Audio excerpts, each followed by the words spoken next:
Hola, curiosos, bienvenidos. Póngase cómodo y respire profundamente. Hoy no exploramos el cosmos ni las profundidades del océano, sino un mundo perdido en el tiempo, un subcontinente que yace bajo las olas del Ártico. Esta es la historia de Beringia, el hogar de gigantes lanudos y el peligroso pasaje que tomaron los ancestros de los primeros americanos para poblar un hemisferio.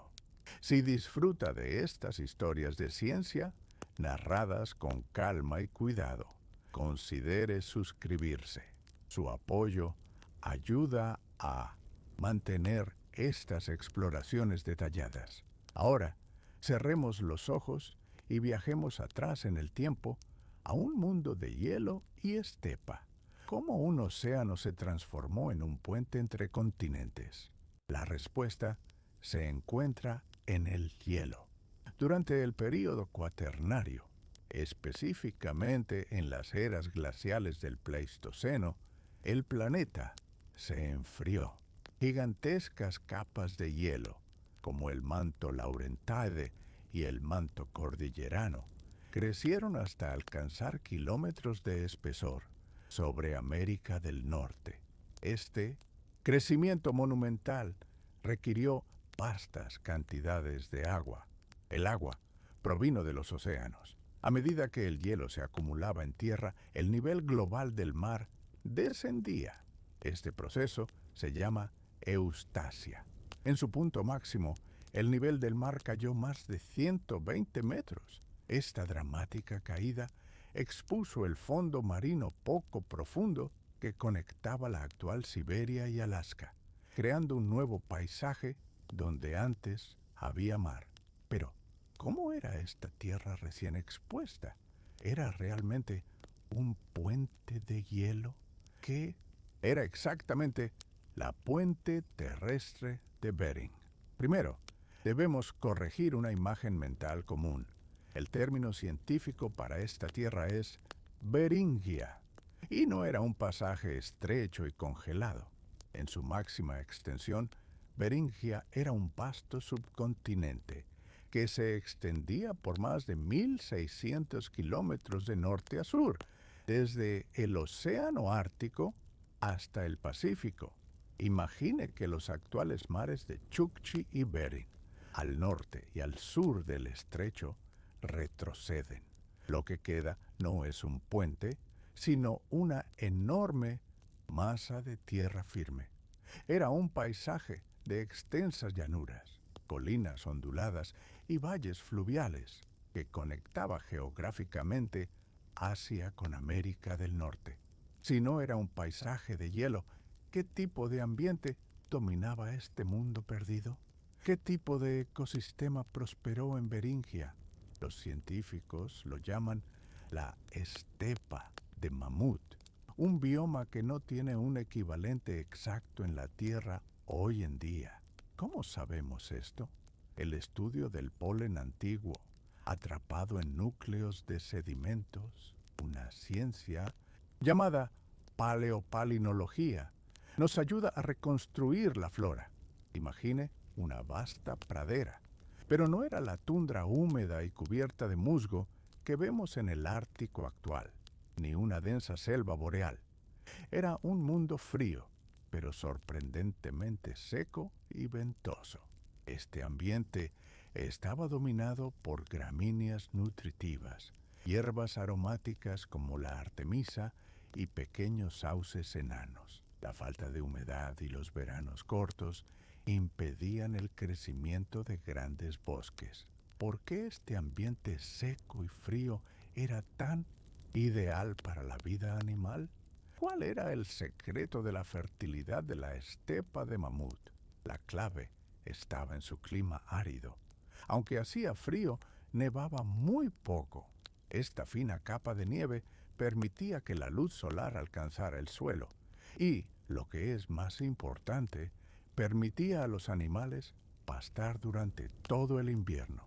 Además, fuertes vientos catabáticos barrían la región. Estos vientos recogían un polvo fino llamado loess. de los lechos de los ríos glaciares. Este loess se depositaba sobre las llanuras, actuando como un fertilizante natural rico en minerales. Esta fertilización constante reponía los nutrientes del suelo, permitiendo que las gramíneas nutritivas crecieran abundantemente y sustentaran a poblaciones masivas de animales. ¿Y qué tipo de gigantes este pasto sin fin sustentaba? ¿Quién era el rey indiscutible de Beringia? Era el mamut lanudo, Mammutus primigenius. Este animal estaba perfectamente adaptado al frío. Tenía una gruesa capa de pelaje exterior, una capa interna de lana fina y una espesa capa de grasa bajo la piel.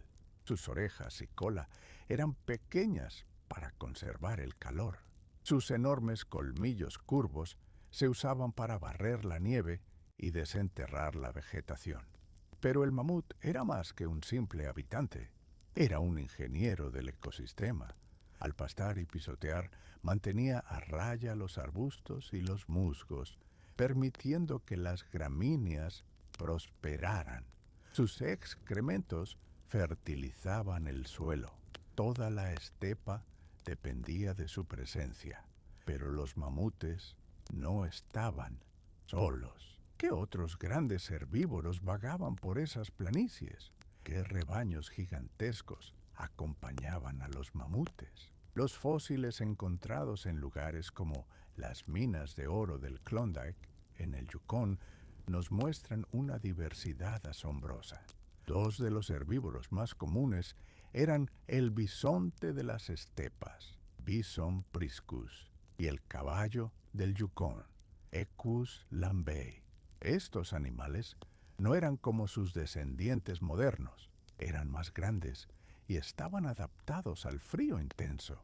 Vivían en enormes rebaños que probablemente sumaban miles de individuos. Estos rebaños estaban en constante movimiento, migrando a través de las vastas llanuras de Beringia, siguiendo el crecimiento estacional de las gramíneas. Su presencia masiva indica cuán increíblemente productivo era este ecosistema perdido. Con tantos herbívoros, ¿qué predadores aterrorizantes perseguían sus sombras? ¿Cuál era el predador más formidable de la estepa? Piense en un oso más grande que cualquier oso polar moderno, capaz de mirar a un humano directamente a los ojos, incluso sobre sus cuatro patas. Era el oso de cara corta, Arctodus simus. Su esqueleto revela adaptaciones únicas. Sus patas eran proporcionalmente más largas y delgadas que las de otros osos, lo que sugiere que estaba adaptado para la velocidad y la resistencia. Sin embargo, muchos científicos creen que no era solo un cazador, era un cleptoparásito dominante. Usaba su enorme tamaño y su intimidante presencia para robar las presas recién cazadas a otros predadores como los lobos o los leones. ¿Qué otros grandes felinos cazaban en las planicies heladas? ¿Qué cazador especializado en emboscadas prosperó en Beringia? Cuando pensamos en felinos de la edad de hielo, a menudo imaginamos al tigre dientes de sable. Pero en Beringia, otro felino era más común, el gato cimitarra, Homotherium serum. A diferencia de su primo más famoso, el Homotherium tenía dientes de sable más cortos, anchos y cerrados. Su cuerpo también era diferente. Tenía una constitución similar a la de una hiena, con patas delanteras largas y una espalda inclinada, una estructura corporal diseñada para la resistencia. Esto sugiere que era un cazador de persecución, no de emboscada. Probablemente cazaba en grupos coordinados para agotar y derribar a presas grandes como mamutes jóvenes o caballos. Además de estos gigantes, ¿cómo eran los predadores más familiares? ¿Los lobos de la edad de hielo eran diferentes de los de hoy? Sí, lo eran. El lobo de Beringia, una subespecie de Canis lupus, era un especialista. El análisis de isótopos en sus huesos, que revela su dieta a largo plazo, muestra que estos lobos eran hipercarnívoros. Eran más grandes y robustos que los lobos grises modernos, con mandíbulas más fuertes. Su dieta no era variada. Estaba casi exclusivamente enfocada en la megafauna. Cazaban en manadas grandes y disciplinadas, especializándose en derribar a los grandes caballos y bisontes de la estepa.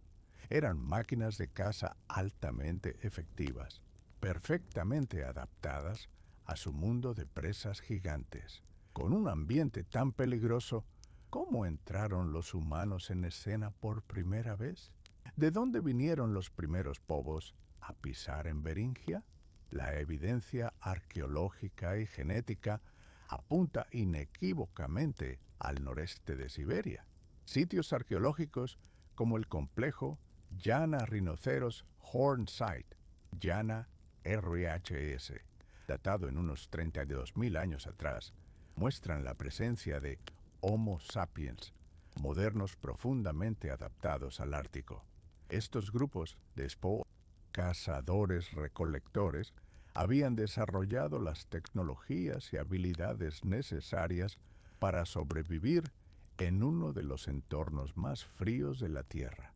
Siguiendo a los rebaños de megafauna, como mamutes y renos, que eran su principal fuente de alimento y materiales, estos grupos se expandieron gradualmente hacia el este, hasta que finalmente entraron en la tierra recién expuesta de Beringia. ¿Qué los impidió de simplemente cruzar para América inmediatamente?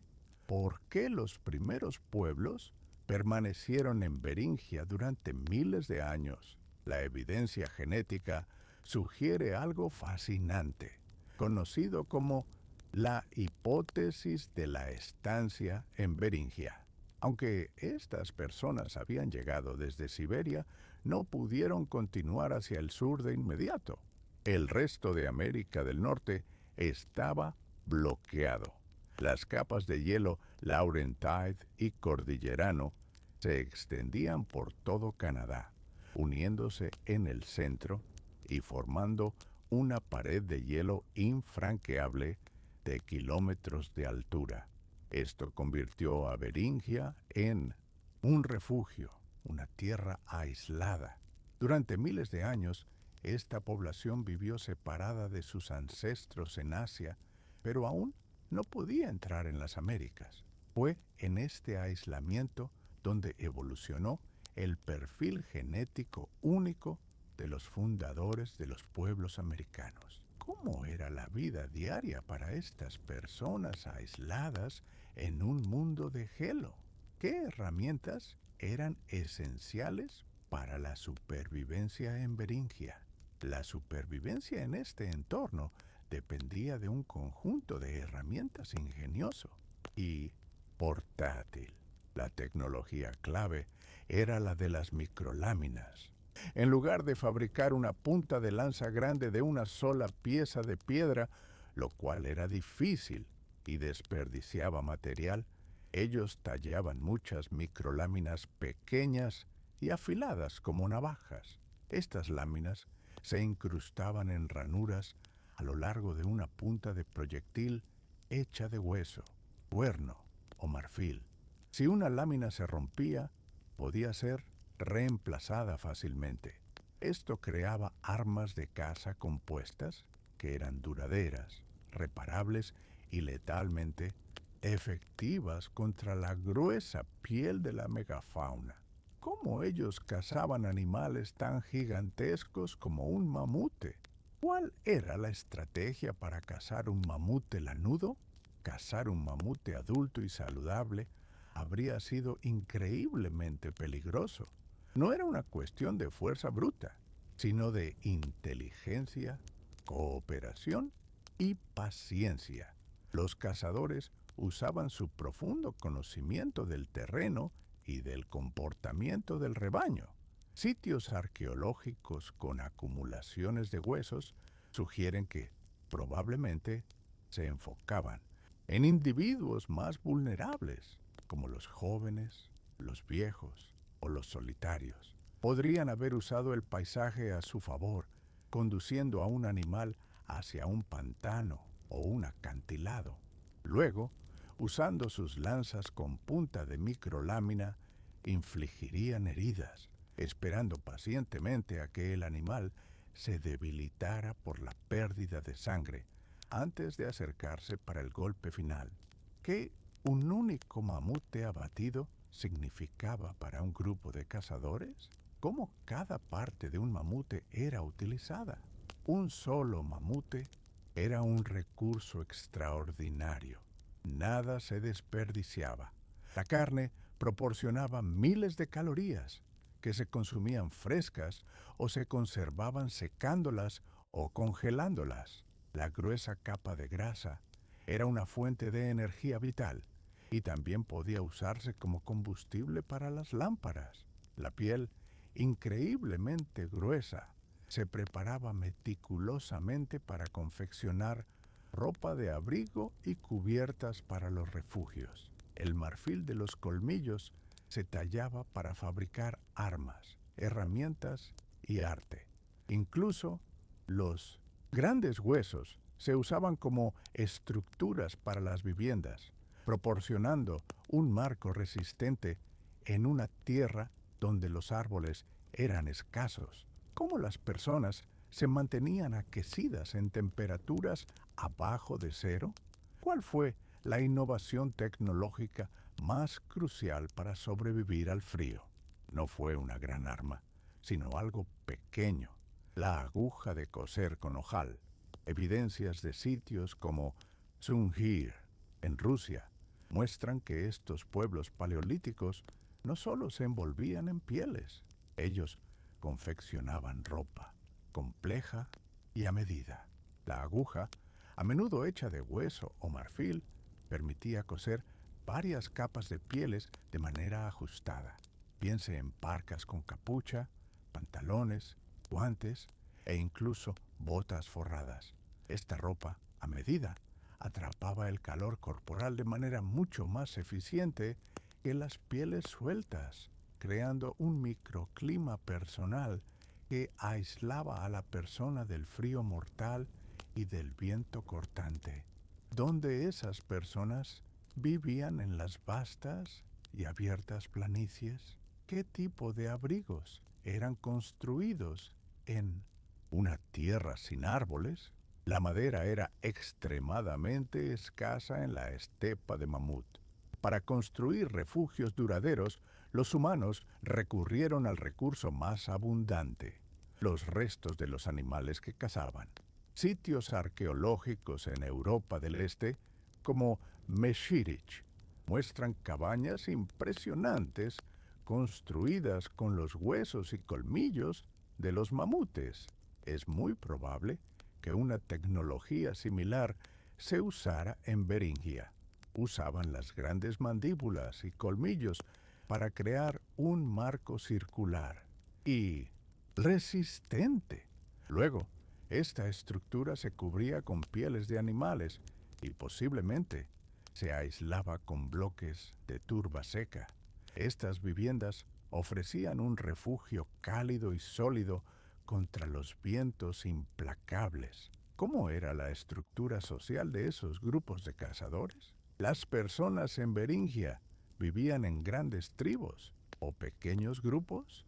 El modelo más probable, basado en estudios etnográficos de grupos cazadores, recolectores del Ártico y en la evidencia arqueológica de pequeños campamentos, es el de bandas.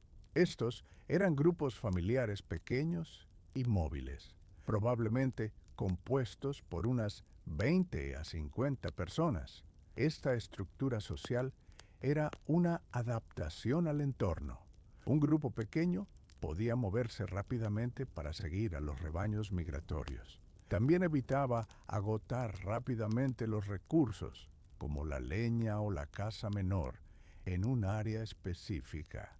La movilidad y la flexibilidad eran las claves de la supervivencia. Cómo el conocimiento era pasado de una generación para otra. Cómo un niño aprendía a sobrevivir en Beringia, en un mundo sin escritura. La memoria y la tradición oral eran las herramientas más importantes para la transmisión del conocimiento. Las habilidades esenciales no se enseñaban en un sentido formal, sino que se absorbían a través de la participación diaria y la observación. Un niño aprendía a fabricar herramientas observando a sus mayores. Aprendía a rastrear animales, siguiendo a los cazadores. Aprendía qué plantas eran seguras para comer, observando a los recolectores. Alrededor del fuego, las historias contadas por los ancianos reforzaban la mitología, la historia del grupo y las lecciones vitales sobre el mundo, los animales y el clima. ¿Esas personas tenían tiempo para algo además de la supervivencia? ¿Existe evidencia de arte o espiritualidad en Beringia? Sí, incluso en las condiciones más difíciles, los humanos expresaban su mundo simbólico. Los arqueólogos han encontrado arte portátil. Se trata de pequeñas figuras de animales, como mamutes o caballos, e incluso figuras humanas, meticulosamente talladas en marfil o hueso. Además, en sitios contemporáneos como Sungir, encontramos entierros rituales. Las personas eran enterradas con sus mejores ropas, adornadas con miles de cuentas de marfil cosidas y acompañadas de lanzas y otros bienes funerarios. Esto indica claramente creencias complejas sobre la vida, la muerte y una profunda conexión espiritual con el mundo que los rodeaba. ¿Cuál era la sensación de vivir Sob o Seu de Beringia? ¿Cómo era la luz y el cielo en un mundo glacial? La alta latitud de Beringia dictaba el ritmo de la vida. La experiencia de la luz y la oscuridad era extrema.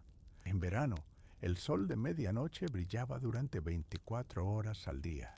Este habría sido un tiempo de actividad frenética, de caza y recolección continuas, aprovechando la explosión de vida vegetal y animal. Por el contrario, el invierno traía la larga noche polar, semanas o meses de oscuridad casi total.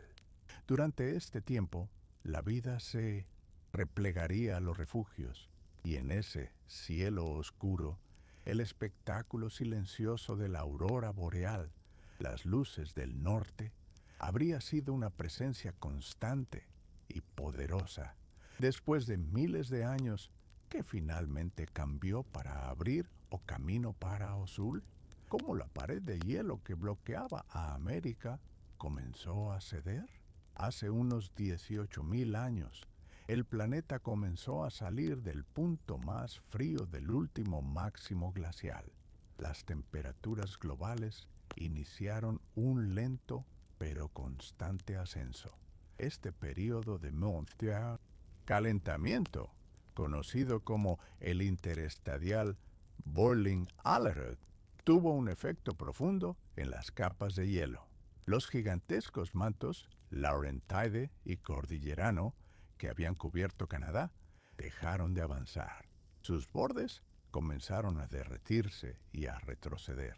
Este derretimiento fue el primer paso para cambiar la geografía de América del Norte y, finalmente, revelar un camino hacia el sur.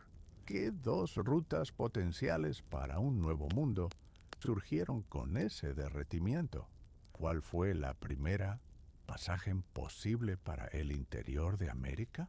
La primera ruta que los científicos teorizaron fue el corredor libre de hielo. Esta ruta se habría formado en el interior del continente. a medida que los mantos de hielo Laurentide al este y Cordillerano al oeste se derretían, se separaban. Piense en dos puertas de hielo gigantes que se abren lentamente. El espacio entre ellas, que hoy corresponde a partes de Alberta y la Columbia Británica en Canadá, formaría un pasaje terrestre. En teoría, esto habría permitido a las personas y a los animales migrar a pie desde Beringia, específicamente desde Alaska hacia el sur, hasta las grandes llanuras. Mas, ¿cuán hospitaleiro era realmente ese corredor Recema-Berto? ¿La vida era posible dentro del corredor libre de hielo? La evidencia geológica reciente pinta un cuadro sombrío.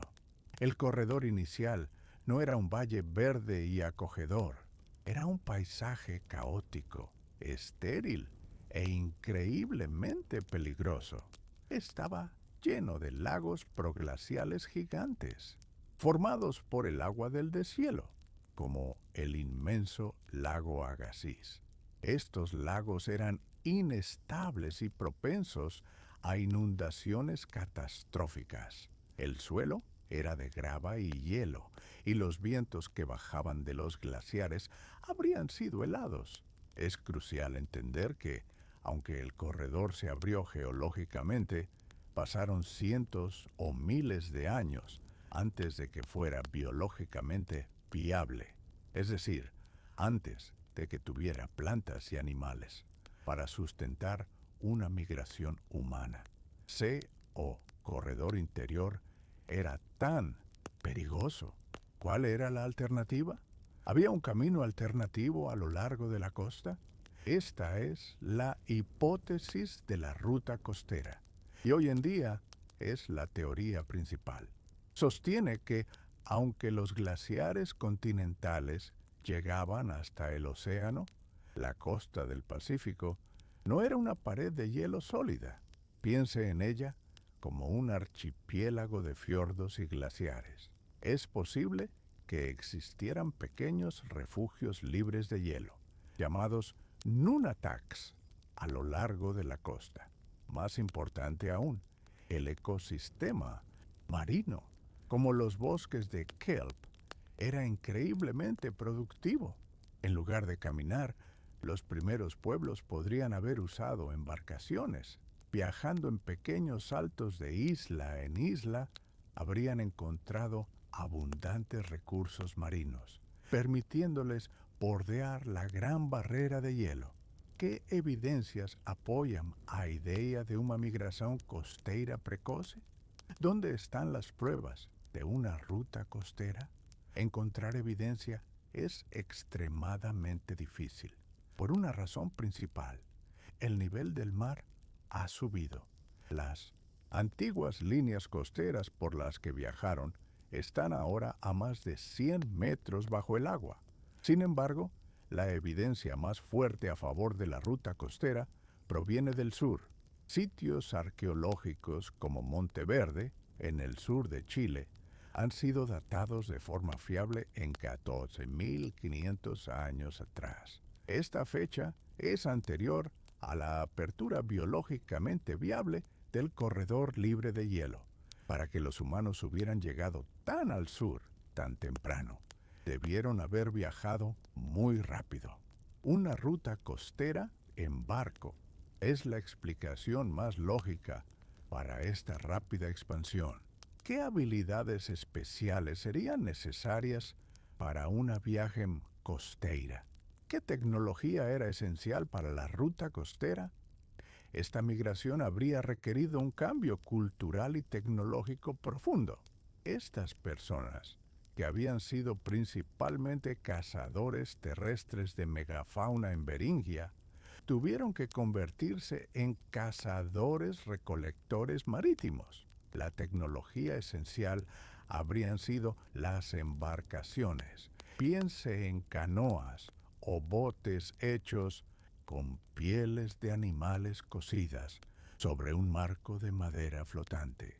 También habrían necesitado nuevas herramientas, como arpones para cazar mamíferos marinos, redes o anzuelos para pescar, y el conocimiento para recolectar mariscos y algas. Se convirtieron en un pueblo del océano, adaptándose a los ricos recursos de la costa del Pacífico. ¿Cuál era o mayor perigo ao viajar pela costa do Pacífico da idade do gelo? ¿Cuáles eran los peligros de una jornada costera? La viaje habría sido increíblemente precaria. La costa del Pacífico Norte es conocida por sus tormentas violentas y en la edad de hielo era aún más peligrosa. Los glaciares que llegaban al mar se habrían desprendido, creando enormes icebergs que llenaban los fiordos. La actividad tectónica podría haber causado terremotos y tsunamis. Cada tramo de agua abierta entre islas era un riesgo. Además, en cada parada necesitaban encontrar playas seguras para desembarcar, puentes de agua dulce y estar atentos a los predadores terrestres, como el oso de cara corta, que también patrullaban la costa en busca de alimento. Independente da rota, como foi a primeira visão do mundo ao sul do gelo? Que los primeros pioneros encontraron ao sul dos mantos de gelo? Imagine ser la primera persona en ver un paisaje que nunca antes había sido tocado por manos humanas. Al emerger al sur del hielo, ya sea por la costa o por el corredor, entraron en un continente virgen. Se encontraron con una abundancia biológica asombrosa, nuevas plantas, nuevos climas y, lo más importante, nuevos animales. Millones de grandes mamíferos como mastodontes, perezosos gigantes y camellos que nunca habían visto a un humano. Estos animales no tenían un miedo innato a este nuevo predador bípedo, lo que al principio habría hecho la caza mucho más fácil e impulsado una rápida expansión. ¿Cómo esos pequeños grupos conseguiran poboar dois continentes inteiros? ¿Cuán rápido los humanos se espallaran pelas Américas? El poblamiento de las Américas fue la última gran migración humana y fue asombrosamente rápida. Los modelos arqueológicos sugieren un modelo de avance de onda. Pequeños grupos se movían hacia nuevos territorios, siguiendo los recursos. A medida que la población crecía, pequeños grupos se separaban y avanzaban aún más. Este proceso se repitió una y otra vez. Impulsados por la abundancia de recursos y la falta de poblaciones humanas competidoras, se expandieron hacia el sur a un ritmo notable. En un periodo de tiempo geológicamente corto, quizás solo 1 o 2 mil años, sus descendientes habían llegado desde Alaska hasta la Tierra del Fuego, el extremo sur de Sudamérica. Mientras los humanos conquistaban un nuevo mundo, ¿qué estaba acontecendo con o velho mundo que dejaron para atrás? ¿Qué pasó con Beringia cuando el planeta se calentó? Mientras los humanos se expandían hacia el sur, el mundo que dejaron atrás comenzó a desaparecer. El calentamiento global al final de la era glacial provocó que los mantos de hielo de todo el mundo se derritieran. Esta vez, el proceso de eustasia se invirtió.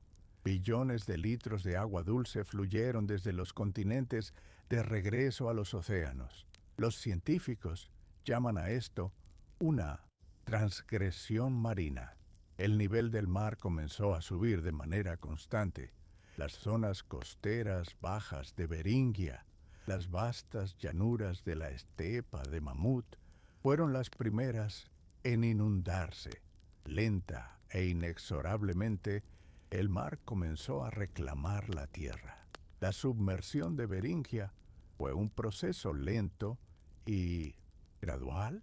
La puente terrestre desapareció lentamente, o de repente, Aunque el aumento promedio del nivel del mar fue gradual, hubo periodos de aumento extremadamente rápido. Estos se conocen como pulsos de agua de deshielo. El más dramático fue el pulso 1A, hace unos 14.500 años. Los científicos teorizan que el colapso de las represas de hielo que contenían lagos proglaciales gigantes, como el lago Agassiz, liberó cantidades inimaginables de agua dulce en los océanos en un periodo muy corto. Durante estos pulsos, el nivel del mar podría haber subido muchos metros en solo unos pocos siglos. Para las personas que aún vivían en las tierras bajas de Beringia, esto no habría sido un goteo lento, sino una inundación catastrófica e implacable, cuando a conexión final entre a Asia e a América fue cortada. ¿Cuál fue el momento en que la puente terrestre desapareció para siempre? El proceso de inundación llevó miles de años. Beringia se fue encogiendo, forzando a los animales y a las personas a retirarse a tierras más altas en lo que hoy son Alaska y Siberia. Finalmente, las aguas crecientes del mar de Chukchi al norte y del mar de Bering al sur se encontraron. La última franja de tierra seca que conectaba los dos continentes quedó sumergida. La datación de este evento sitúa la inundación final del estrecho de Bering hace unos 11.000 años, marcando el final del período geológico del Pleistoceno. A partir de ese momento, Asia y América quedaron nuevamente separadas por el mar. ¿Qué pasó con la estepa de Mamute cuando o clima mudó? ¿Por qué la estepa de Mamute desapareció? El mismo calentamiento que derritió los glaciares también cambió el clima de Beringia. El clima se volvió más cálido, pero crucialmente también se volvió más húmedo. Este nuevo clima, que marca el inicio de nuestra época actual, el Holoceno, ya no favorecía a las gramíneas secas y nutritivas. En su lugar, permitió la expansión de arbustos como el abedul y el aliso. También fomentó el crecimiento de musgos y la formación de turberas. Estas nuevas plantas eran mucho menos nutritivas para la megafauna. La estepa de mamut, el fundamento de todo el ecosistema, colapsó y fue reemplazada por la tundra y la selva boreal que vemos hoy. ¿Qué esa mudanza ambiental significó para los grandes animales? ¿Por qué los mamutes y otros gigantes de Beringia fueron extintos? Este es el debate de la extinción del cuaternario. Los científicos se dividen principalmente entre dos teorías. La primera culpa al cambio climático. El colapso de la estepa de mamut, su principal fuente de alimento, destruyó su hábitat y llevó a las poblaciones al colapso. La segunda teoría es la de la sobrecaza, overkill, que culpa a la llegada de cazadores humanos altamente eficientes. Lo más probable es que la extinción haya sido causada por una combinación de ambos factores. Las poblaciones de megafauna, ya estresadas por la pérdida de su hábitat, recibieron la presión predatoria final de los cazadores humanos. ¿Cuál animal icónico de Beringia consiguió sobrevivir? ¿Cómo el bisonte sobrevivió cuando o mamute desapareció? El bisonte de las estepas, Bison priscus, se extinguió, pero un descendiente cercano evolucionó y prosperó. El bisonte americano moderno, Bison, es un superviviente de la edad de hielo. A diferencia de especialistas como el mamut, que dependían totalmente de la estepa, el bisonte demostró ser un generalista más adaptable. Pudo ajustar su dieta para sobrevivir con las nuevas gramíneas y vegetación que surgieron en las grandes llanuras. al sur de las capas de hielo. Mientras que los mamutes y los caballos desaparecieron del continente, el bisonte prosperó, convirtiéndose en el mamífero terrestre dominante de América del Norte hasta la llegada de los colonos europeos. ¿Cuál es o legado genético das pessoas que cruzaron Beringia? ¿Qué o DNA nos dice sobre los primeros americanos? La genética moderna ha sido fundamental para confirmar la historia de Beringia. Al analizar el ADN mitocondrial, heredado de la madre, y el del cromosoma Y, heredado del padre, de las poblaciones indígenas modernas y antiguas de las Américas, los científicos han identificado un conjunto distintivo de marcadores genéticos. Estos se conocen como los haplogrupos fundadores A, B, C, D y X. El análisis de estos marcadores muestra que casi todas las poblaciones indígenas de América del Norte y del Sur descienden de una única población fundadora. Esta población es la que quedó aislada en Beringia durante miles de años. Como a arqueología moderna continúa a desvendar os segredos de Beringia, como os cientistas exploran un mundo que agora está debaixo d'agua. Explorar Beringia hoy requiere tecnología avanzada. Los paleoecólogos y arqueólogos marinos usan barcos de investigación equipados con sonar multihaz. Esta tecnología les permite mapear el fondo marino en alta resolución, revelando la topografía de la tierra perdida. Pueden identificar antiguos lechos de ríos, líneas costeras y lagos que ahora están sumergidos. Además, extraen largos núcleos de sedimentos del fondo del mar.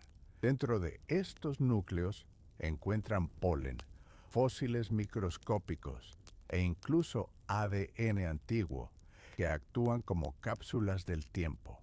Estos restos les permiten reconstruir cómo era el ambiente de la estepa de mamut. ¡Qué descobertas sorprendentes foran feitas! ¿No permafrost? ¿Qué segredos o solo congelado de Beringia ainda guarda?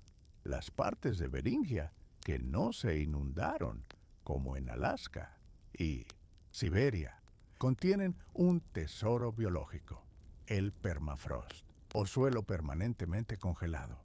El permafrost actúa como un congelador natural, preservando materia orgánica durante decenas de miles de años. Los científicos han descubierto carcasas de megafauna increíblemente bien conservadas, como el famoso bebé mamut liuba.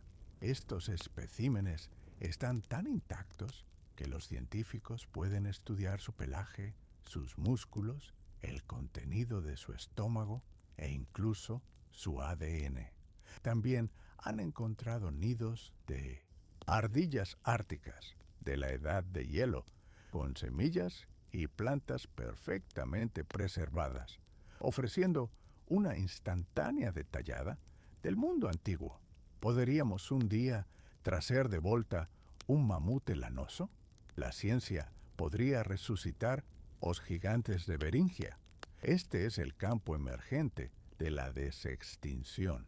Gracias a la recuperación de ADN antiguo, bien preservado de las carcasas de mamut, los científicos han secuenciado el genoma completo del mamut lanudo.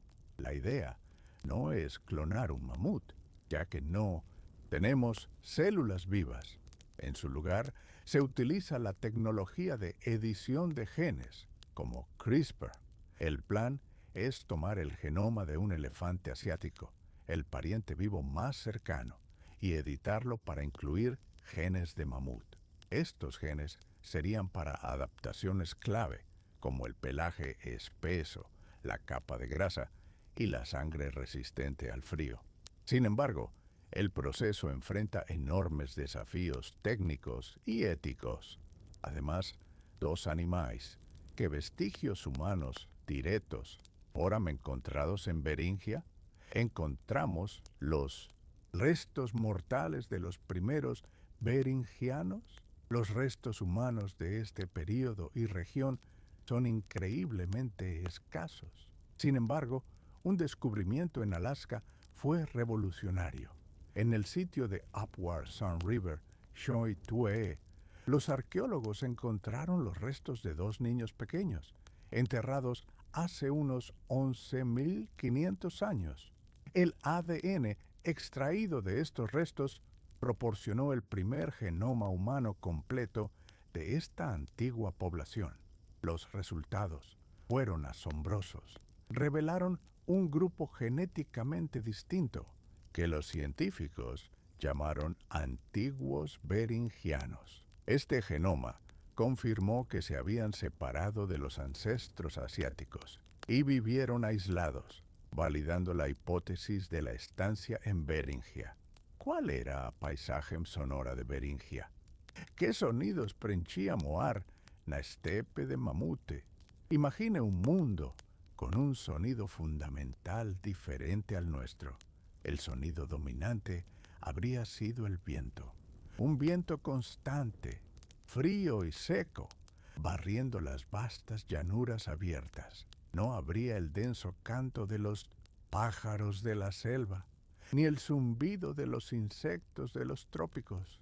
En cambio, oiría los sonidos de la megafauna, el profundo y resonante llamado de un mamut, el estruendo de miles de cascos de caballos y bisontes galopando sobre la tierra dura, y el aullido distante de las manadas de lobos. Era un paisaje sonoro elemental, dominado por el clima y el movimiento de los grandes rebaños. ¿Cómo era Ocheiro de este mundo perdido? ¿Qué odores caracterizaban o ambiente de Beringia? El aire frío y seco habría transportado los olores a grandes distancias. El olor principal sería el del polvo, el fino polvo del loess, levantado por el viento constante. Habría un olor a hierba seca y la fragancia aromática de la artemisa, una planta clave de la estepa, aplastada bajo los pies de los rebaños. También estaría el penetrante olor almizclado de los propios animales, el olor de los mamutes, los caballos y los bisontes. Y para los cazadores, humanos o animales, el agudo olor metálico de la sangre sobre la nieve indicaría una cacería exitosa y la promesa de alimento. ¿La vida en Beringia era una luta constante o había momentos de abundancia? ¿La vida en Beringia era siempre una batalla pela sobrevivencia? Los inviernos eran sin duda brutales y extremadamente difíciles.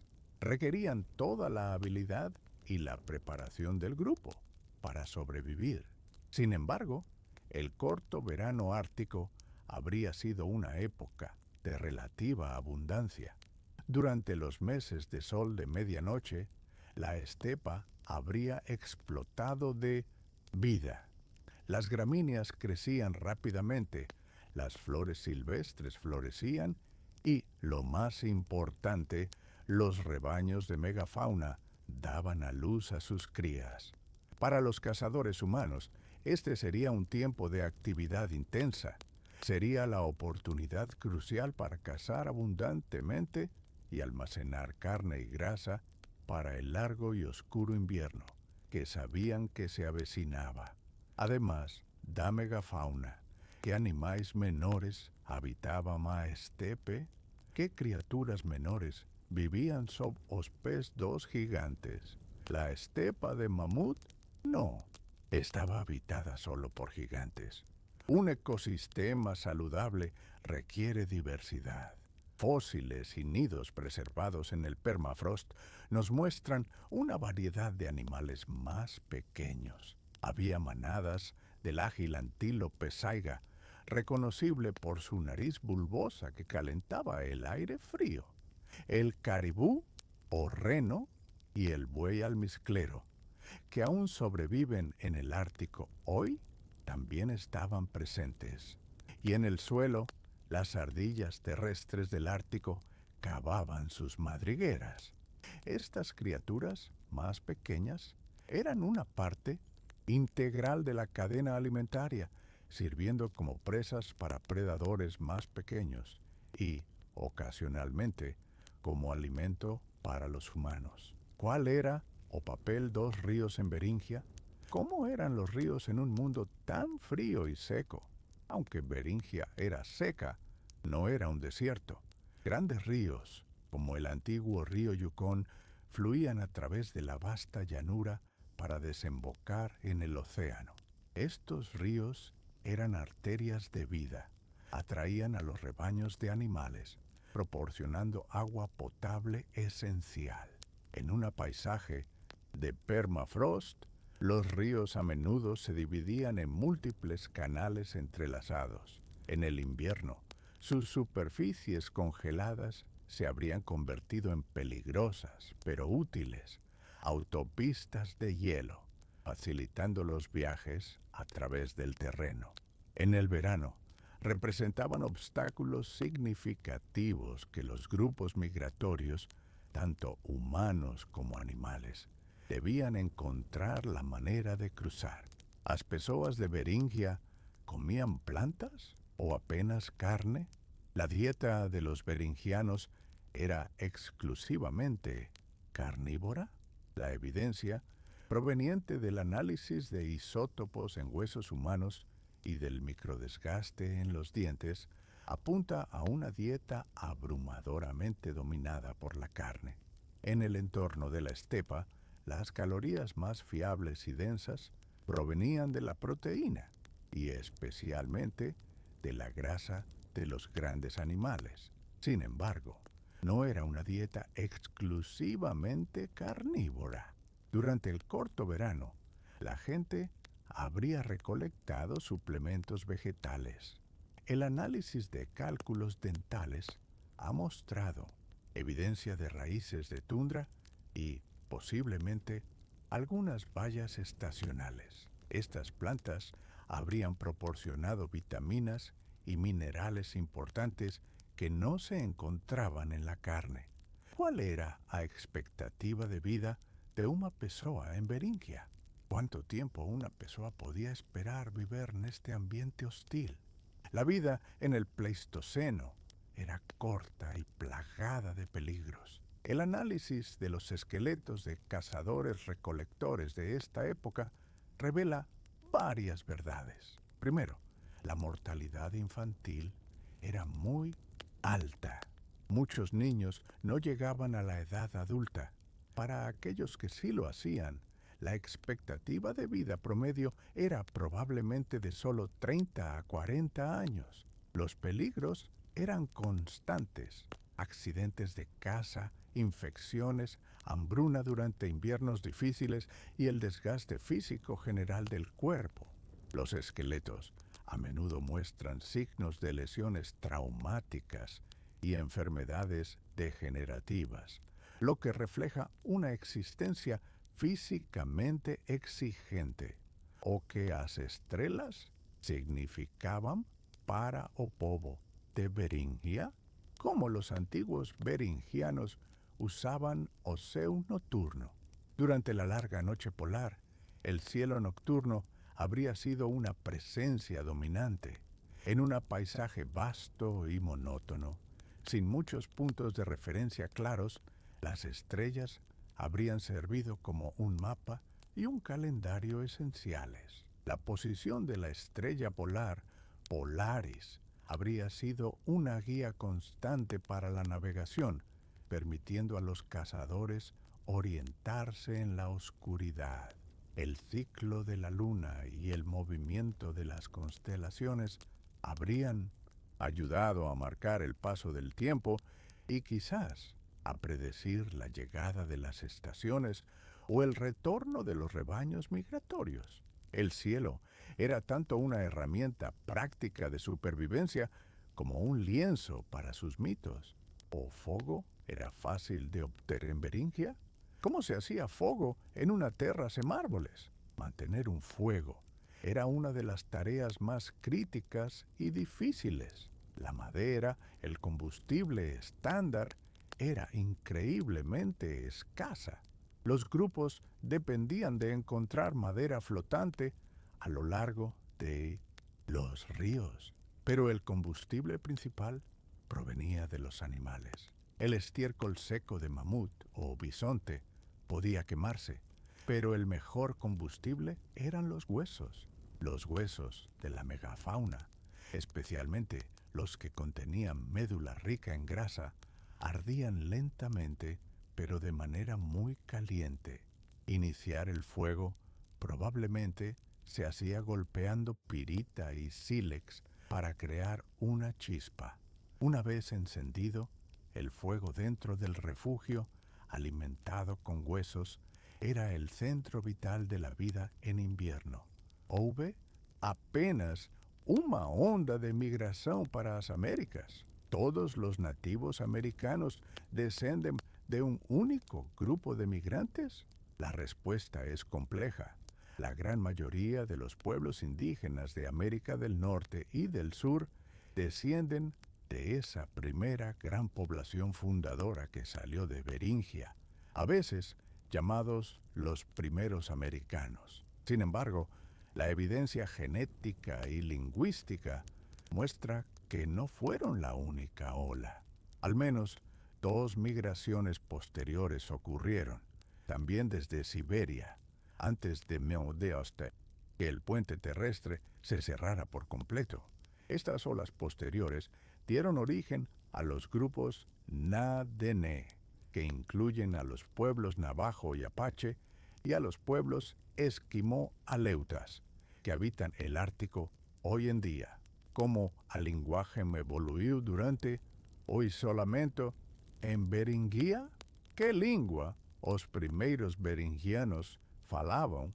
Es imposible saberlo, pero podemos hacer inferencias lógicas. La increíble diversidad lingüística de las Américas, con cientos de familias lingüísticas distintas, es mucho mayor que la de Europa.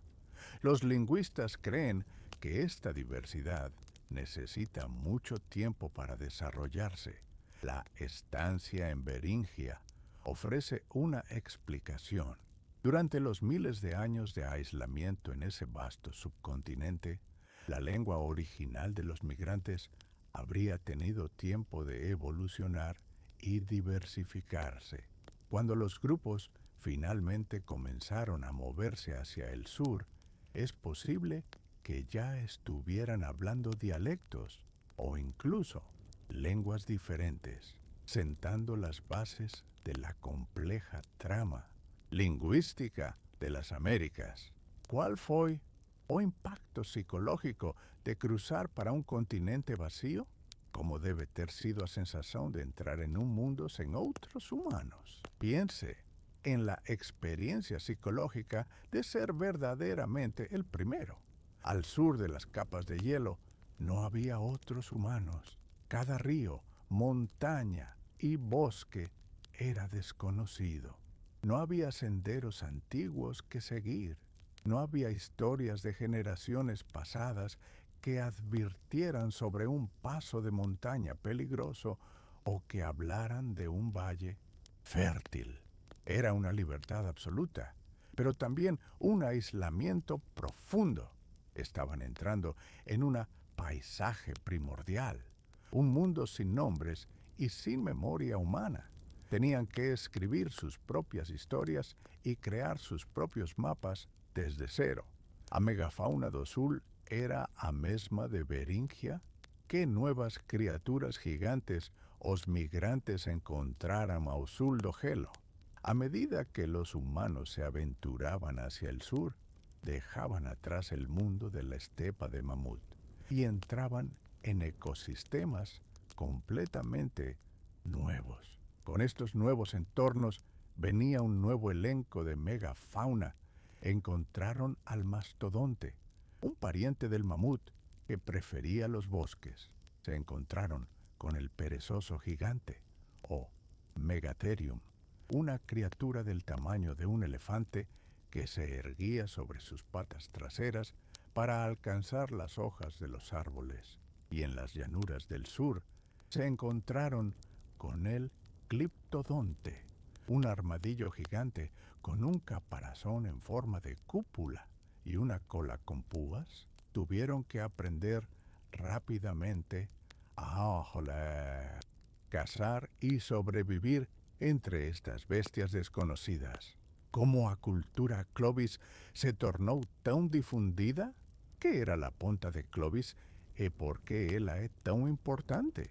Hace unos 13.000 años, una tecnología específica apareció y se extendió rápidamente por toda América del Norte. Es la punta de lanza Clovis. Se reconoce por su forma de hoja y, lo más importante, por una acanaladura o canal tallado en su base. Esta acanaladura permitía sujetar la punta de piedra a una lanza de madera o hueso de manera muy segura. Estas puntas se han encontrado en todo el continente, a menudo asociadas con los restos de mamutes y mastodontes. La cultura Clovis fue vista durante mucho tiempo como la primera cultura de las Américas. Hoy sabemos que no fueron los primeros, pero su tecnología fue un kit de herramientas altamente exitoso para la caza de megafauna. ¿Qué aconteceu con la cultura Clovis? ¿Por qué la cultura Clovis desapareció tan de repente? La cultura Clovis duró solo unos pocos cientos de años y luego desapareció del registro arqueológico. Su desaparición coincide con dos eventos cataclísmicos. El primero fue la extinción final de la megafauna.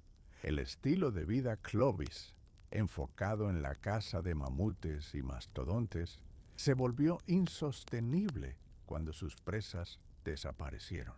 El segundo evento fue un cambio climático abrupto y severo. El mundo, que se estaba calentando, de repente volvió a condiciones glaciales durante un período llamado el Younger Dryas, con su fuente de alimento desaparecida y el clima sumido en el caos.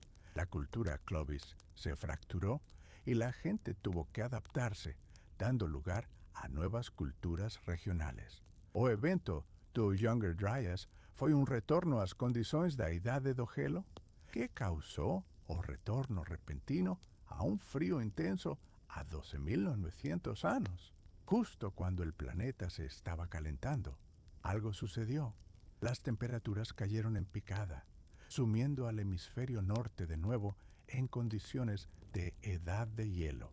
Este evento se llama el Younger Dryas y duró más de 1.000 años. Los científicos debaten su causa.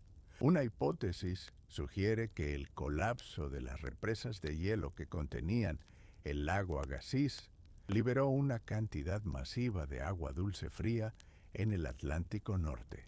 Esto habría detenido la circulación termohalina, la cinta transportadora oceánica que lleva calor al norte. Otra teoría, más controvertida, sugiere el impacto de un cometa. Sea cual sea la causa, fue un desastre ecológico que aceleró la extinción de la megafauna. Como a historia de Beringia desafía-nos a percepção da história humana? Beringia fue apenas una puente o un lar. Esta es quizás la corrección más importante a nuestra comprensión. La evidencia genética y arqueológica, especialmente la hipótesis de la estancia en Beringia, nos obliga a cambiar nuestra perspectiva. Beringia no fue una simple autopista que la gente cruzó en una generación. Fue una patria. Fue un lugar donde los humanos vivieron, se adaptaron e innovaron durante miles de años, posiblemente durante 10.000 años o más. Fue en este vasto subcontinente perdido donde se formó la población fundadora de las Américas, tanto genética como culturalmente. No era una ruta de migración, era una civilización de la edad de hielo, una patria perdida bajo el mar. ¿Cuál es o maior misterio não resolvido de Beringia? Qual pregunta sobre a povoação das Américas ainda divide os cientistas? Aunque el modelo de Clovis I ha sido descartado, la pregunta más importante sigue siendo ¿cuándo llegaron realmente los primeros humanos? Sabemos que la gente estaba en Monteverde, Chile, hace 14.500 años. Esto significa que debieron haber cruzado desde Beringia mucho antes. Pero, ¿cuánto antes? Hay sitios arqueológicos controvertidos en América del Norte y del Sur, que algunos científicos afirman que tienen 20.000, 30.000 o incluso más años. La datación de estos sitios pre-Clovis es intensamente debatida. Determinar la verdadera fecha de la primera llegada es la frontera de la investigación sobre el poblamiento de las Américas. ¿Cómo a mudanza climática actual está afectando los vestigios de Beringia? ¿O aquecimiento global está revelando o destruyendo o pasado de Beringia? El cambio climático actual está teniendo un efecto paradójico en el Ártico. A medida que el permafrost se derrite a un ritmo alarmante, está revelando tesoros biológicos. Nuevas carcasas de megafauna y sitios arqueológicos antes inaccesibles están siendo expuestos. Sin embargo, esta exposición es también una destrucción. Una vez que el material orgánico, como el ADN o los artefactos de madera, se descongela, comienza a descomponerse y a perderse para siempre. La erosión costera también está destruyendo sitios antiguos a lo largo de la costa. Para los científicos, es una carrera contra el tiempo para rescatar estos frágiles registros del pasado de Beringia, o que a historia de Beringia pode nos ensinar. Hoje, que lição a saga de Beringia nos ofrece no século XXI. La historia de Beringia es un poderoso estudio de caso sobre la profunda conexión entre el clima, los ecosistemas y el destino humano. Nos muestra, sin lugar a dudas, que nuestro planeta es capaz de cambios climáticos drásticos y rápidos. Estos cambios pueden remodelar continentes enteros, destruir ecosistemas completos y forzar a las poblaciones a migrar o perecer. La saga de Beringia es un espejo de nuestro propio tiempo. Nos recuerda nuestra vulnerabilidad ante un clima cambiante, pero también nos muestra la increíble resiliencia y adaptabilidad de la especie humana frente a desafíos ambientales extremos. Vamos a revisitar a paisaje. ¿Cuán vasto era realmente o territorio de casa de una familia en Beringia? ¿Cuál era la escala del territorio de un único grupo de cazadores? Estos grupos no tenían territorios fijos con fronteras. En cambio, tenían áreas de movilidad estacional inmensamente grandes. Basándonos en modelos de cazadores, recolectores del Ártico, un solo grupo de unas 50 personas podría haber utilizado un territorio que abarcaba miles de kilómetros cuadrados. Seguían a los rebaños, como el caribú, en sus ciclos migratorios anuales. El rastreo de la procedencia de sus herramientas de piedra, comparando la roca con su fuente geológica, confirma esto. A veces, las herramientas se encuentran a cientos de kilómetros de donde se extrajo la piedra, lo que demuestra su movilidad extrema. ¿Había conflictos entre diferentes grupos en Beringia? ¿La vida en Beringia era pacífica o marcada por conflictos? La evidencia arqueológica de violencia interpersonal en este periodo es escasa. pero existe. La principal razón de la paz relativa habría sido la densidad de población extremadamente baja. Los grupos simplemente no se encontraban con frecuencia. Sin embargo, la vida humana siempre implica una mezcla de cooperación y conflicto. En tiempos difíciles, cuando los recursos eran escasos, es posible que estallara la violencia por un territorio de caza o el acceso a una carcasa. Pero para la supervivencia a largo plazo, la cooperación era mucho más beneficiosa. El intercambio de información, bienes y parejas genéticas entre bandas habría sido crucial. Como os cães se tornaram companheiros dos primeiros americanos? ¿Os primeiros povos de Beringia tinham cães?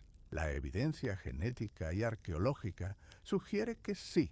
La domesticación del perro a partir del lobo ocurrió en Eurasia y el ADN de los perros americanos antiguos muestra que descienden de perros siberianos. Es muy probable que los primeros humanos que cruzaron a Beringia ya estuvieran acompañados por sus socios caninos. Estos no eran mascotas en el sentido moderno.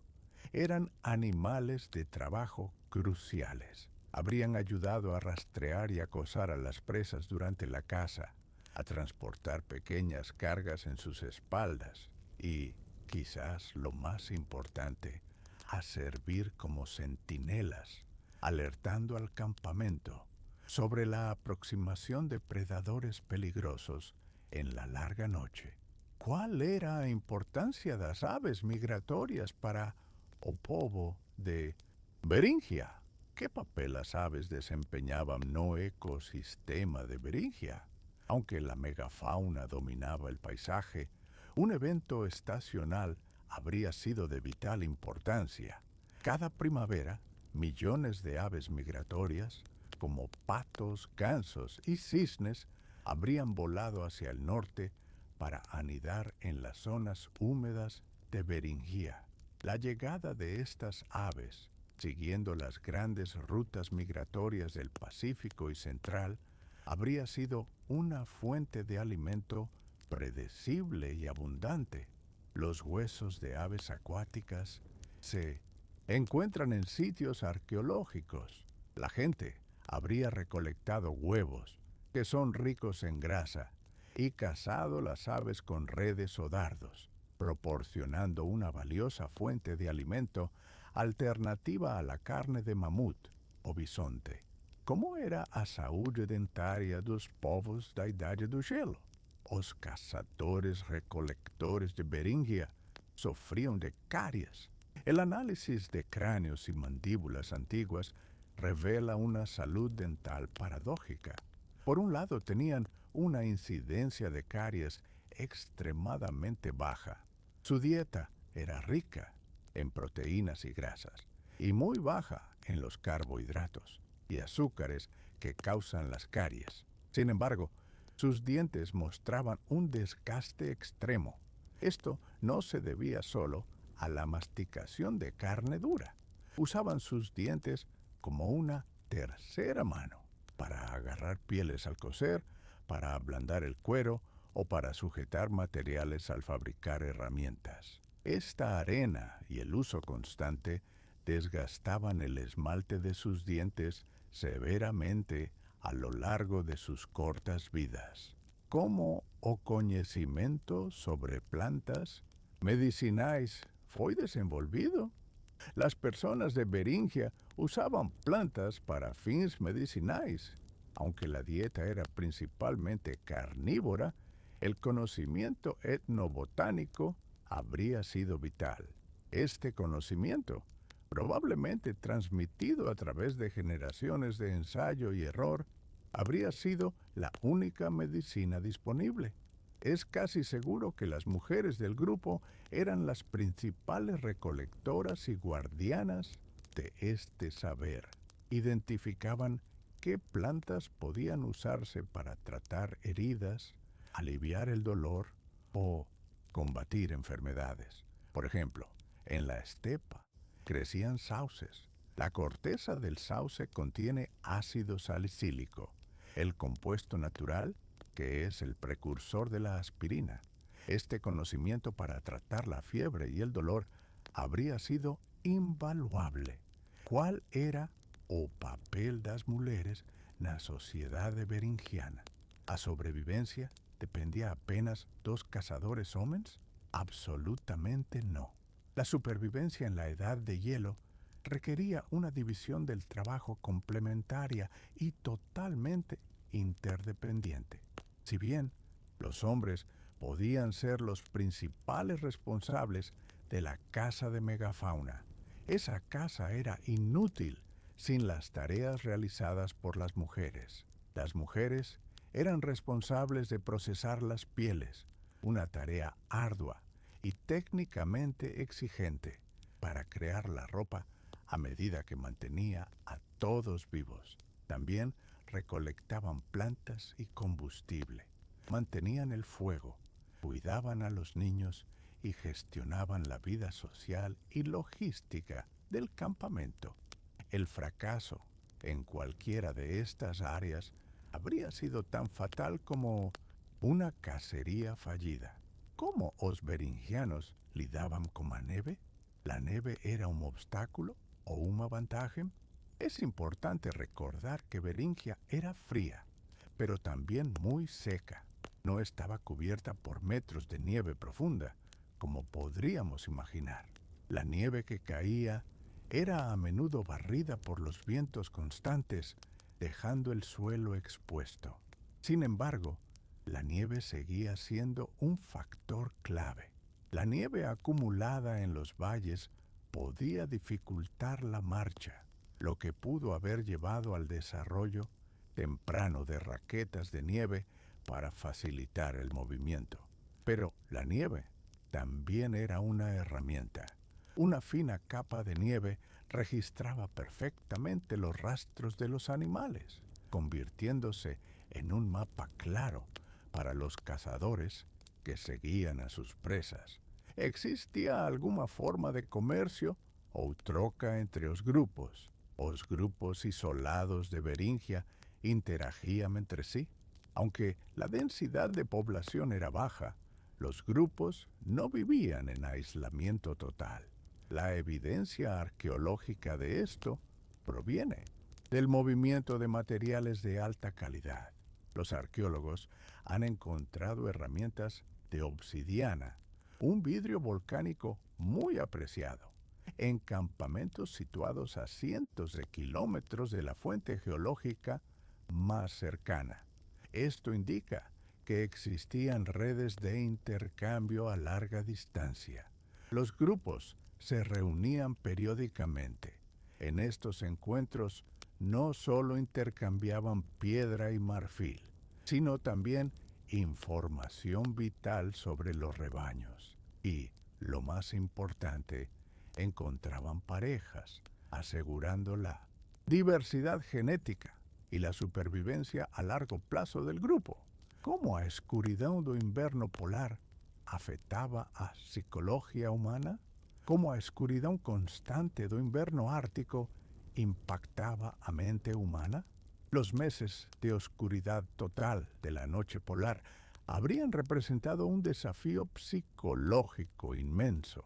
Los estudios modernos sobre el trastorno afectivo estacional, TAE, nos muestran cómo la falta de luz solar afecta el estado de ánimo y la energía. Para el pueblo de Beringia, el antídoto contra el aislamiento y la depresión impuestos por la oscuridad habría sido la vida comunitaria. El tiempo dentro del refugio, alrededor del fuego, se habría llenado de actividad social, fabricar herramientas, reparar ropa, contar historias y realizar rituales. El fuego y la comunidad habrían sido el ancla psicológica en la larga noche. ¿Cuál era o recurso más perigosamente escaso en Beringia? Además, la comida. ¿Cuál recurso era o más vital y difícil de encontrar? Madera.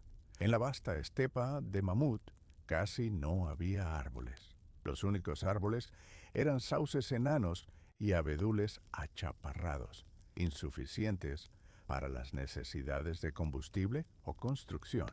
La madera era un recurso estratégico, absolutamente esencial para fabricar las astas de las lanzas y los mangos de las herramientas. El combustible principal eran los huesos, pero la madera ardía de manera más eficiente.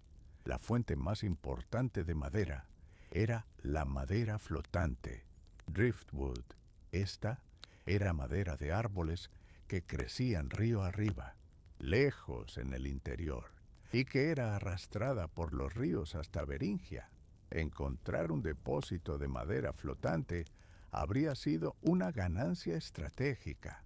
¿Os beringianos cazaban peces nos ríos e lagos? A pesca era una fuente de alimento importante en Beringia.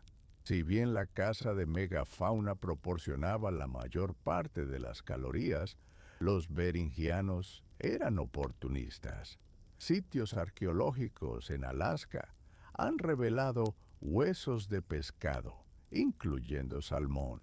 Esto demuestra que también explotaban los recursos de agua dulce. Durante el verano, las migraciones anuales de salmón en ríos como el Yukón habrían sido una fuente de alimento masiva y predecible. Probablemente usaban redes, presas simples o lanzas de pesca. En el invierno, es posible que practicaran la pesca en el hielo. Esta fuente de alimento suplementaria habría sido crucial, especialmente si la caza de grandes animales fallaba temporalmente. Como a geología de Beringia continua a moldar o mundo hoje, o legado da antiga Beringia, ¿ainda é visible hoje? Sí, aunque el subcontinente está bajo el agua, su geografía sumergida sigue moldeando nuestro mundo. El Estreito de Bering es una de las vías marítimas más estratégicas del planeta, controlando el paso entre el Pacífico y el Ártico. Las aguas poco profundas del antiguo paisaje de Beringia crean una de las zonas de pesca más ricas y productivas del mundo, el Mar de Bering. Y en tierra, las poblaciones de caribú en Alaska y Siberia todavía siguen rutas migratorias que se establecieron por primera vez cuando sus ancestros cruzaron la estepa de Mamut. La historia de Beringia no ha terminado. ¿Podría a ponte terrestre de Beringia resurgir no futuro? ¿Es posible que Beringia reaparezca un día? Es muy probable, pero no en un futuro cercano. El planeta Tierra opera en grandes ciclos climáticos, conocidos como ciclos de Milankovitch, basados en su órbita y la inclinación de su eje. Estos ciclos son los que causan las eras glaciales. Actualmente estamos en un periodo interglacial, un intervalo cálido entre glaciaciones. Según estos patrones a largo plazo, el planeta eventualmente entrará en una nueva era glacial en las próximas decenas de miles de años. Cuando eso suceda, las capas de hielo volverán a crecer, los niveles del mar volverán a caer, y el subcontinente perdido de Beringia emergerá una vez más de las olas. ¿Qué mitos da criação dos nativos americanos ecoam a jornada de Beringia? As historias antigas dos povos indígenas contén memorias da migración? Es una pregunta fascinante. Aunque han pasado más de 14.000 años, algunos estudiosos de la mitología ven posibles ecos de esta antigua jornada en las tradiciones orales de los pueblos indígenas.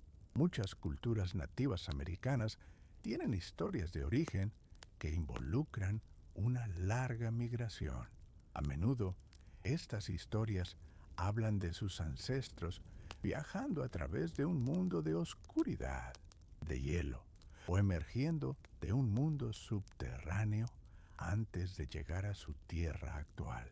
Es posible, aunque imposible de probar, que estas historias sean recuerdos culturales transmitidos por cientos de generaciones de la aterradora oscuridad del invierno ártico y el peligroso viaje a un nuevo mundo. ¿Cuál era a verdadeira cor de un mamute lanoso? ¿Os mamutes lanosos eran todos la mesma cor? Nuestra imagen popular, basada en el pelo preservado, es que todos los mamutes lanudos eran de un color marrón oscuro o negro. Sin embargo, la ciencia genética ha revelado una historia más colorida. Al analizar el ADN antiguo recuperado de diferentes especímenes de mamut, los científicos han estudiado los genes responsables de la pigmentación. Sus hallazgos muestran que, al igual que los humanos modernos, los mamutes tenían variaciones en el color de su pelaje. Algunos tenían genes para el pelaje oscuro, pero otros tenían genes que habrían resultado en un pelaje rubio o incluso rojizo. La estepa de mamut era, por lo tanto, más variada visualmente de lo que imaginamos. Como era a visão noturna dos predadores de Beringia? Como os predadores conseguían cazar na escuridão do inverno polar? Durante los largos meses de la noche polar, los predadores tenían una ventaja crucial. Al igual que los gatos y lobos modernos, sus ojos estaban equipados con un tapetum lucidum. Esta es una capa reflexiva detrás de la retina que actúa como un espejo. La luz que entra en el ojo la refleja de nuevo a través de la retina, duplicando la cantidad de luz disponible para los fotorreceptores. Esto les otorga una visión nocturna muy superior. En la tenue luz de la luna, las estrellas o la aurora boreal, un lobo o un gato cimitarra podía ver el movimiento de sus presas herbívoras, que carecían de esta adaptación. Os vulcões da região representaban una amenaza. ¿Había perigos geológicos además del hielo y del frío? Sí. Beringia estaba situada directamente sobre el Anillo de Fuego del Pacífico, una de las zonas geológicamente más activas de la Tierra. La cadena de islas aleutianas y los volcanes de Alaska y Kamchatka estaban activos entonces, como lo están hoy. Los científicos que analizan los núcleos de sedimentos y las capas de hielo encuentran evidencia de esto. Capas de ceniza volcánica, llamadas tefra, intercaladas en el registro geológico. Una gran erupción volcánica habría sido un peligro repentino e impredecible. Podría haber cubierto vastas áreas de la estepa con ceniza, envenenando las pasturas, contaminando el aire y afectando drásticamente la capacidad de supervivencia de los animales y las personas. ¿Cómo os beringianos almacenaban alimentos para o inverno? ¿Cómo a comida era preservada en refrigeración artificial? La respuesta estaba bajo sus pies. El entorno de Beringia ofrecía una solución natural perfecta: el permafrost. Después de una cacería exitosa, especialmente en el otoño, el grupo procesaba al animal. Parte de la carne podía ser cortada en tiras finas y secada al aire por el viento frío y seco, creando una forma de cecina duradera. Pero para almacenar grandes cantidades de carne y grasa, cavaban sótanos o escondites en el suelo permanentemente congelado. Al enterrar la comida en el permafrost, la tierra actuaba como un congelador natural, preservando los suministros vitales durante los largos meses de invierno. ¿Cuál fue o último lugar onde os mamutes lanosos sobreviveram? Os mamutes desapareceram ao mesmo tempo ¿En todos los lugares? Sorprendentemente, no. Aunque las poblaciones continentales de mamutes lanudos desaparecieron hace unos 10.000 años, una pequeña población encontró un último refugio. A medida que el nivel del mar subía, la isla de Wrangel, en el océano Ártico, quedó aislada de la costa siberiana. Un grupo de mamutes quedó atrapado allí. En esta isla desarrollaron una forma de enanismo debido a los recursos limitados. Estos mamutes enanos de la isla de Wrangel sobrevivieron durante otros 6.000 años. Piense en esto. Mientras se construían las grandes pirámides de Egipto, los últimos mamuts lanudos todavía caminaban sobre la tierra. Finalmente, desaparecieron hace unos 4.000 años. ¿Cómo o desaparecimento da megafauna mudou a paisaje para sempre? O que aconteceu com a terra cuando seus mayores jardineiros desapareceran? La extinción de la megafauna tuvo un efecto en cascada que cambió el paisaje para siempre. Los mamutes y bisontes eran los jardineros de la estepa. Con su pastoreo constante, pisoteo y fertilización, mantenían a raya los musgos y arbustos, permitiendo que las gramíneas prosperaran. Cuando estos millones de grandes herbívoros desaparecieron, nadie podó el jardín. Los arbustos, como el abedul, y los musgos, que antes no podían competir, se extendieron rápidamente. La productiva estepa de mamut fue reemplazada por la tundra húmeda y la selva boreal, alterando fundamentalmente el ecosistema del Ártico a la forma que conocemos hoy. ¿Qué evidencias sutis os primeiros americanos deixaram na paisagem? Además de osos e ferramentas que otras marcas os humanos deixaram? A medida que los primeros pueblos se expandieron al sur de las capas de hielo, comenzaron a modificar intencionalmente el paisaje para adaptarse a sus necesidades. Estas marcas son sutiles, pero visibles para los arqueólogos. En algunos lugares construyeron líneas de conducción, drive lanes, que eran largas hileras de rocas. Estas estructuras actuaban como embudos, permitiendo a los cazadores dirigir los rebaños de caribúes o bisontes hacia los cazadores que esperaban. En los sitios de campamento, a veces encontramos anillos de tiendas, círculos de piedras que se usaban para sujetar los bordes de los refugios de piel. Son los primeros signos de ingeniería humana en el continente. Como a genética revelou a história da população de Beringia? Como un único genoma antiguo reescreveu a historia de Beringia? Volvamos a los restos del niño de Upward Sun River. El análisis de su genoma en 2018 fue un hito. Reveló que este individuo pertenecía a un grupo, los antiguos beringianos, que se había separado genéticamente del linaje que daría origen a todos los demás nativos americanos. Esta división ocurrió hace unos 20.000 años. ¿Qué significa esto? Confirma que la división entre los ancestros de los nativos americanos del norte y del sur ocurrió después de que el grupo migrara desde Asia, pero antes de que se expandieran al sur de las capas de hielo. Solidificó científicamente la idea de Beringia como una patria, un lugar de evolución humana, no solo un corredor. ¿Cuál era a relação entre os neandertais e os primeiros povos de Beringia? Os primeiros americanos tinham DNA neandertal. Sí, es importante entender cuándo ocurrió esta mezcla.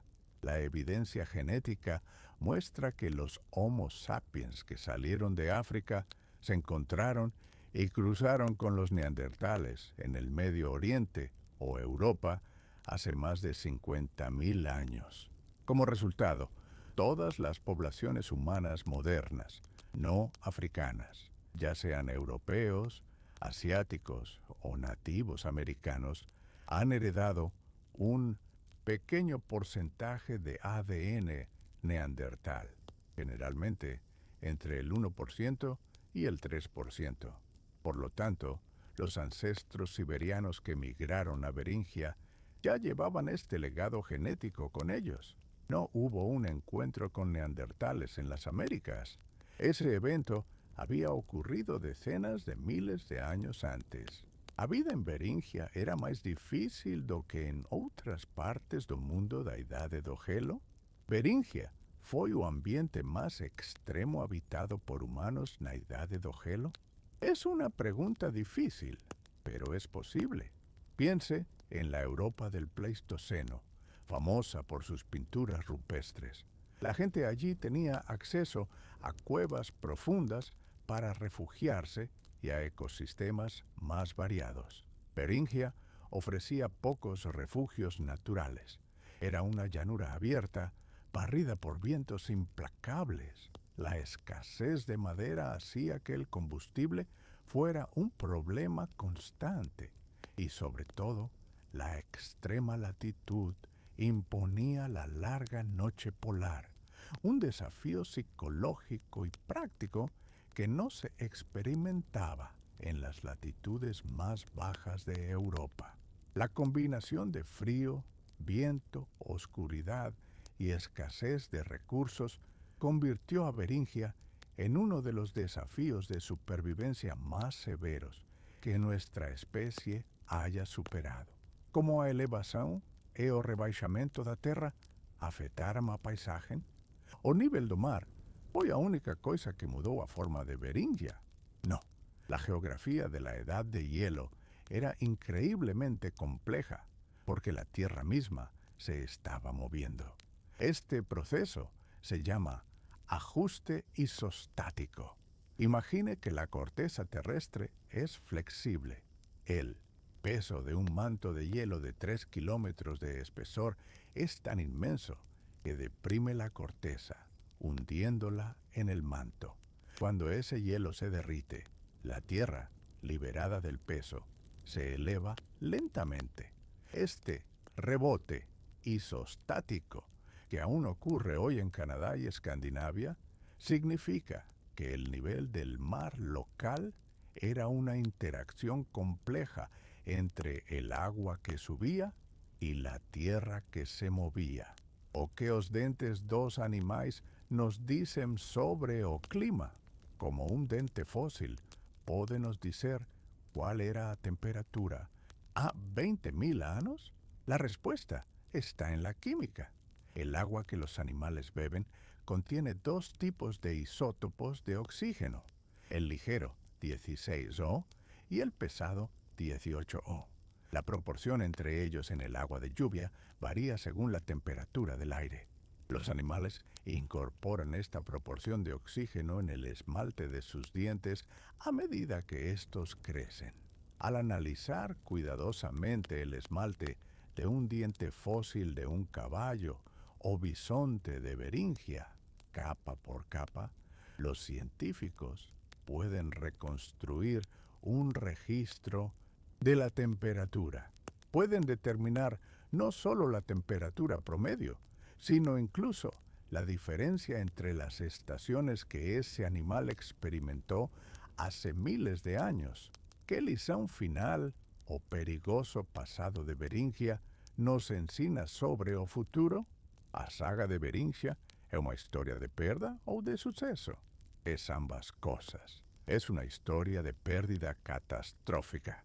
Un ecosistema entero, la estepa de mamut, desapareció del planeta. Sus animales más icónicos, el mamut, el caballo del Yukón y el oso de cara corta, se extinguieron para siempre. Es un recordatorio de cuán frágiles pueden ser los mundos biológicos, pero al mismo tiempo es una de las mayores historias de éxito de la humanidad. Es la historia de cómo una pequeña población usando su ingenio, resiliencia y capacidad de adaptación, sobrevivió a condiciones inimaginables. Cruzó un continente perdido y pobló con éxito un hemisferio entero. Muestra que los grandes cambios pueden traer tanto el fin como el comienzo. Como os descendentes dos, beringianos se adaptaron a todos os ambientes das Américas. Qual é o testemunho final da adaptabilidade dos primeiros americanos? El testimonio es la asombrosa diversidad de las culturas indígenas en las Américas. Piense en ello. A partir de una única población fundadora, adaptada al frío extremo de la estepa ártica, sus descendientes aplicaron su ingenio para prosperar en todos los biomas imaginables. Se adaptaron a las selvas tropicales del Amazonas, a las altitudes extremas de los Andes, a los desiertos áridos del suroeste de América del Norte y a las costas ricas en lluvia del noroeste del Pacífico. Desarrollaron la agricultura, construyeron ciudades y crearon calendarios complejos. Esta es una de las radiaciones adaptativas más espectaculares en toda la historia de la humanidad. ¿Cuál es la imagen final que debemos guardar de Beringia? ¿Qué debemos recordar cuando miramos el estrecho de Bering hoy? Cuando observamos ese tramo de mar helado en un mapa, no debemos ver una separación. Debemos ver una conexión sumergida. Debajo de esas aguas yace un mundo perdido, un subcontinente que fue el centro de un ecosistema vibrante de la edad de hielo. Fue una patria que puso a prueba los límites de la resistencia humana. Fue el crisol donde se forjó la población fundadora de dos continentes. El estrecho de Bering es el portal a través del cual un grupo de personas valientes y resilientes emprendió la última gran migración de la humanidad para poblar el planeta. El mundo de Beringia ya no existe. Sus llanuras están oscurecidas por el océano y sus gigantes han desaparecido. Pero su historia perdura. La ciencia nos ha demostrado que no fue un simple puente, sino un refugio, una patria donde los humanos vivieron aislados durante milenios. Aprendimos que el clima de nuestro planeta no es estático. Puede bajar el nivel del mar 120 metros y volver a subirlo, creando y destruyendo continentes enteros. Y comprendimos que el poblamiento de las Américas no fue una simple caminata, sino una peligrosa odisea, muy probablemente en embarcaciones a lo largo de una costa de hielo. Gracias por acompañarnos en este viaje sereno al pasado. Y como siempre, mantengan la curiosidad, mantengan la calma. Nos vemos en la próxima historia.